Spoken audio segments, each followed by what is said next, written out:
Hey everybody, it's Lon.TV, and we're taking a look today at the Lenovo Yoga 710. And this is a laptop that might be of interest to college students and others who are looking for something with a small footprint, but has its own graphics processor, which might be good for gamers. Now, it's not going to be a gaming PC per se. It won't perform like one, but it will do better than a PC that doesn't have a graphics processor built in. And we'll be stepping through all of that in a minute. But I do want to mention, in the interest of full disclosure, this came in from Lenovo on loan. So as always with these Lenovo laptops, when we're done reviewing it, I pack it up and send it back to the mothership. Nobody is paying for this review. All the opinions you're about to hear are my own, and nobody is reviewing this content before it is posted. So let's take a look at the hardware here. Got a very nice 14-inch display. This is a full 1080p IPS display. Very nice viewing angles on it, so if you've got people gathered around the laptop, they should all be able to see it. It is a touch display because these devices have a bunch of contortions to them, probably why they call them yogas. It is very shiny, as you can see, but you can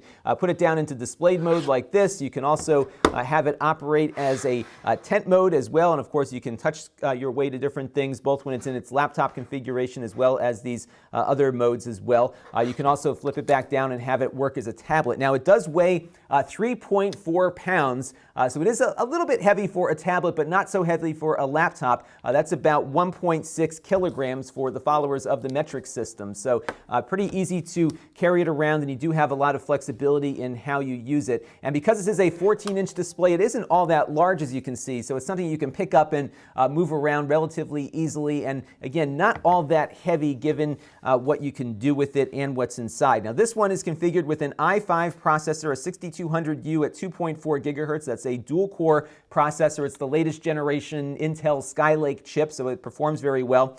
You have 8 gigabytes of RAM, 256 gigabyte SSD. I believe you can upgrade the SSD and the RAM on this. The problem I had was that the screws they use are very tiny Torx screws that I didn't have the right screwdriver for, so I wasn't able to take it apart. But I do know the 700 version of this, the prior generation computer, which I think is very similar to this, just with a different set of processors available, actually is upgradable, again, both the RAM and the storage. So I do believe you'll be able to get in here and add some stuff to it later, especially if you want to add a little bit more hard drive space down the road. Now, this also has the Nvidia GeForce 940MX graphics processor. This is not a real super high-end gaming beast, but it's better than nothing, and it actually does okay. It's got 2 gigabytes of RAM just for that particular display adapter. So the 8 gigs are available for Windows to do everything it does, and then you've got 2 gigabytes for the GeForce adapter. It is running at a slower DDR3 RAM, so those of you who are familiar with graphics technology will know that it's going to run a little bit slower than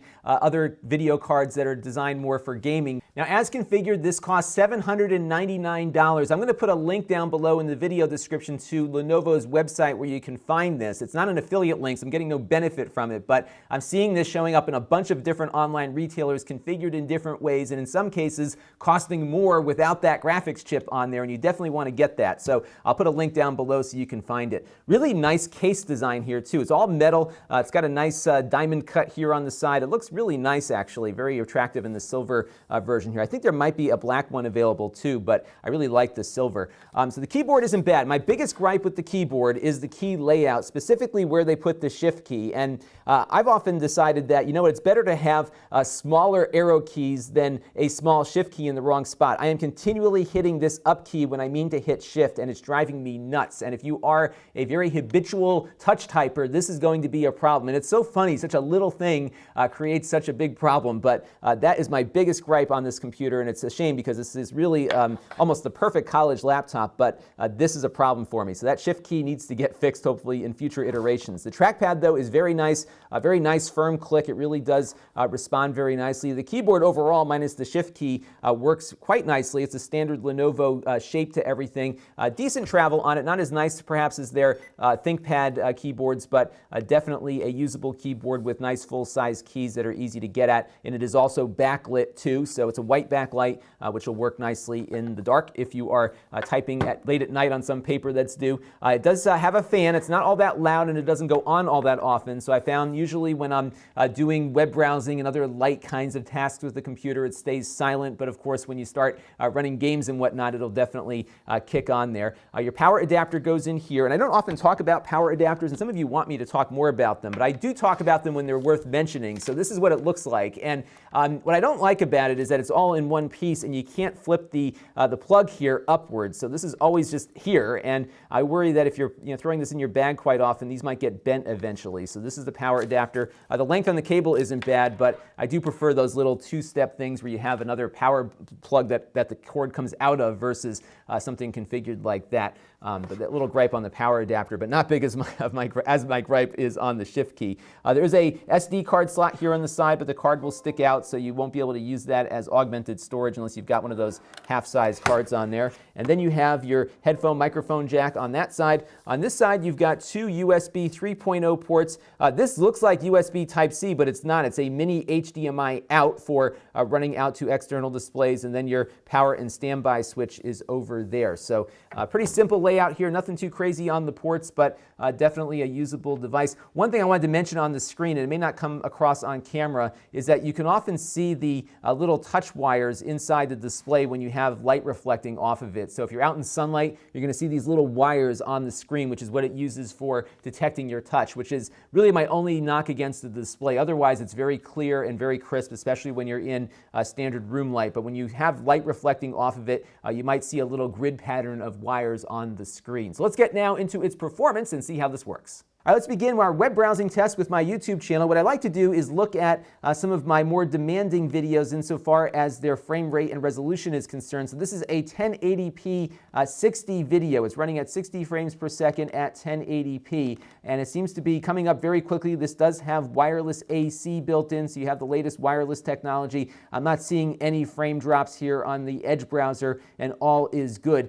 This does struggle, though, on Google Chrome, and this is not a fault of the hardware. It's because the Google Chrome browser doesn't support hardware acceleration natively for one of their video formats, especially when you start looking at 1080p 60 and 4K content. So if you're watching a lot of gaming videos perhaps on this and it's feeling sluggish in Chrome, if you switch over to Edge, it will run better. There are plugins that I'm going to cover in a future video that can deal with that problem on Google Chrome, but it is something to consider.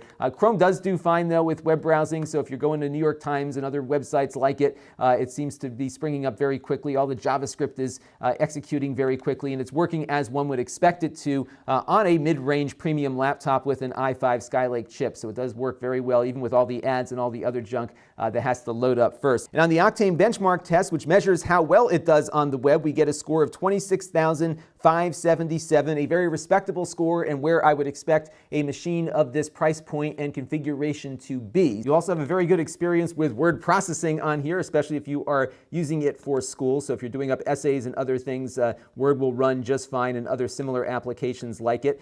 So you can move things around. So we'll take this image here and move it. You can see all the text is very quickly reflowing, and it's able to work with higher end stuff very nicely as you are laying it out. And again, it performs about where I expect machines like this to perform. So with all that out of the way, let's take a look at how well it does with gaming, and we'll see how a GPU in a smaller form factor like this laptop will perform. So let's take a look. We'll start with Grand Theft Auto 5. So let's begin our Grand Theft Auto experience here on the settings screen so you can see how I have everything configured. You can pause if I'm moving too fast. What I wanted to do is get a playable game at 1080p. Now, playable for me is 30 frames per second, just because I'm not going to set expectations higher than that on something in this form factor and price. And I was quite pleased to see here that we are able to pretty much sustain a reasonable 30 frames per second. It will dip down occasionally, but right now, as I'm watching my little frame counter at the top there, I'm about 32 to 35. As the scene gets more busy and there's more things going on, we'll see a drop down. My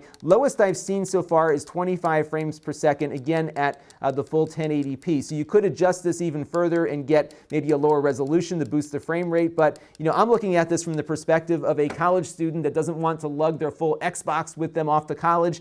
You can get a playable session of a number of AAA titles on here with the settings reduced a little bit, but still fully playable and enjoyable on a laptop laptop that doesn't cost all that much and is in a very small form factor. Typically here on the channel, we see laptops like this all the time, but they don't have that graphics processor.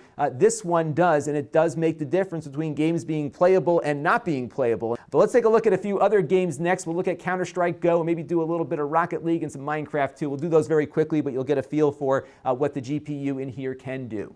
All right, here are my Counterstrike Go settings, and here is the performance. So not too bad. We're seeing frame rates around 30 to 45 frames per second at those settings at 1080. Again, you'll get better performance if you turn down the resolution and some of the image quality, but this is performance that you don't typically see without the GPU. So this is helping, and again, making a game for casual players be a little bit more playable. And with full settings on Rocket League, I'm seeing about 25 frames per second or so. And again, we can get those better by reducing display quality or resolution on here. And longtime watchers of the channel know I never forget about Minecraft. So here we've got it running here at over 100 frames per second at the moment. It typically hovers between 75 and 120 frames per second, depending on what's happening in the scene that we're in. So very good Minecraft experience. This is the original Minecraft.